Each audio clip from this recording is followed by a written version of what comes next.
Let's talk now though to Mark Littlewood, Director of Popular Conservatism UK. Mark, very good morning to you. Morning, Mike. Good to see you. Good to see you too. Do you share my view on that? I mean, I'm surprised in a way because we've kind of been spoon-fed this narrative for a long time, quite often by the BBC and others, of this overarching cruel sort of Zionist state crushing the poor Palestinians under its jackboot, starving them, killing their children, relentlessly bombing hospitals and all of that. And yet here we are, we stand on Monday the 13th of October, where Israel has won what can only be described as a pretty big victory to get all of their hostages back. Yeah, it's extraordinary, isn't it? You'd think in the minds of some that Israel is the only country in the world that isn't allowed to defend itself. Yeah. I mean, if what would you expect the UK or the USA to do in similar situations to the October the 7th attack? I mean, what did the USA do after the 9/11 attacks with the complete support of the United Kingdom? So I think that opens some pretty appalling questions for those who almost justify Hamas's actions. Of course, Israel's going to defend itself. And on Keir Starmer's, role here, well, you've heard it already. I mean, if anything, the UK government's contribution to this has been a negative one. I'm hearing a rumour whirling around Westminster, Mike, that at some point in the not too distant future, Keir Starmer might actually plan a trip to Britain, which would be a welcome change from his itinerary to date. And he's obviously got a lot of questions to answer about what's going on in Britain when he finally makes it back here. Well, he really does. And I mean, his willingness to kind of jump across the world at any given moment. I mean, last week he was in India. Nobody really knows why. He didn't need to go there. We've already got a trading arrangement with him, as far as we keep being told by him. But he does have this unfortunate kind of need to travel internationally and to go places where I think they made the point in India, where he's a lot more popular than he is at home. Yeah, so maybe it's that. It's a sort of psychological displacement theory that the numbers and the position in Britain is so bad that he'd rather be almost anywhere else. Look, let's hope for the best in Israel. It's obviously the first good news, this deal that we've had in what is it now, just over 2 years. But let's hope it sticks. I mean, the US administration has clearly played an absolute blinder so far. Incredible progress, but has not, frankly, been helped by other supposed Western allies. So hat tip to Trump, but raised eyebrows, I think, for Macron and Starmer. And Starmer not travelling with his wife on this occasion. I wonder why. Yeah, who knows? Who knows? Who knows? Maybe she's finally got sick of travel. One couldn't possibly speculate on that. Meanwhile, let's talk a bit about what goes on in this country, because on Saturday, yet another march by the pro-Palestinian brigade, who are vowing not to stop marching until such time as Palestine has its own proper free state, which could be years away. So we got to put up with this rubbish for years?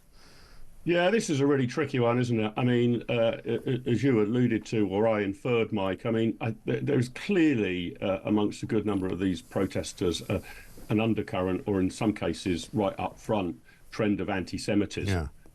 And a peculiar focus on Palestine. You don't see the same people complaining about, I don't know, the treatment of the Uyghurs in China, for example. It's only this issue that seems to motivate them on the foreign stage, which I think leads one to believe that their motives might not be entirely pure, and their beliefs might not be entirely pure as far as anti-Semitism goes. And look, a balance does need to be struck here, right? Because on the one hand, I want people to be able to protest. I'm in favour of freedom of speech. But on the other hand, we can't have our roads in London and other major cities shut down every weekend because people want to keep making this point for the next 5, 10, 15 years. So there needs to be some sort of limit on it. You have a right to protest, but you don't necessarily have a right to protest down Whitehall and in Trafalgar Square every day of the week. Somewhere in the mists of time, in the dark recesses of my memory, it could have only been a few days ago that the Home Secretary, Shabana Mahmood, claimed that she was going to clamp down on all this. Yes, well, we haven't seen much of that clampdown, have we? We're hearing quite a lot of tough talk from the relatively new Home Secretary, Shabana Mahmood, but no sign of particularly tough action yet. So, yeah, I mean, I'm loath to say we should clamp down on freedom of speech, but I'm also loath to see streets of our major cities. Virtually, it feels like every day. I know it's not quite as intensive as that, with these ludicrous, rather unnerving, and often very anti-Semitic protests. Exactly right. And one thing that we do know is that they did arrest somebody at the rally in London on Saturday, but unfortunately it was a pro-Jewish protester. Have a look at this. You're saying that I was breaching the peace. Forget the sign. Even before that, you said I was breaching the peace for standing with a sign that says "We stand with Britain's Jews," with in the middle a Manchester B signifying the murder of 2 people in a synagogue this week. And you're saying I'm breaching the peace and potentially a terrorist. It's a joke. It's a joke. Isn't it? Only following orders, I know. Just obeying orders, apparently. Yeah, I heard that somewhere before, haven't we, Mike? We have. Just obeying orders. Look, it's extraordinary, isn't it? And I mean, one of the good things about technology these days is we can actually see and record much more readily and easily the behaviour of our police force. But yeah, on the face of it, why is this person breaching the peace? I mean, if we're going to allow a demo, you've got to allow a counter demo, and you should be arresting people if they break the law, not if you consider these things untoward. So I'd like that police officer to, now he's become a public figure, to explain whose orders he was following and what those orders were. Because if that gentleman's statement is true, and I have no reason to disbelieve it, then holding a sign saying "We stand with British Jews" doesn't, to my mind, constitute any form of criminal terrorist offence or any sort of breach of the peace. So, yet more evidence. We get it every day, don't we, Mike, of two-tier policing on the face of it. I'm afraid so. Mark, good to see you. Thanks very much indeed. Mark Littlewood, Director of Popular Conservatism UK.